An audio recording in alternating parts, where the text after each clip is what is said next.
Second आओ ए दा कोई हाल सोचिए नहीं तो हम मारवाई सी इलाके दा कोई सियाना बंदा वन्यो तो साड़ ले आओ ते ला ये किवी तू ही थांक लो असा वडेरे बंदे ने छड्डी आवी रोम रोम भाइयों रुको जरा वालेकुम अस्सलाम। हाँ बच्चों किवें आए हो?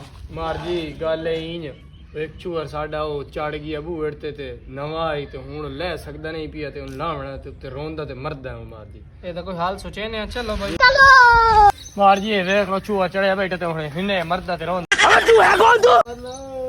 चढ़ किवें गया उससे?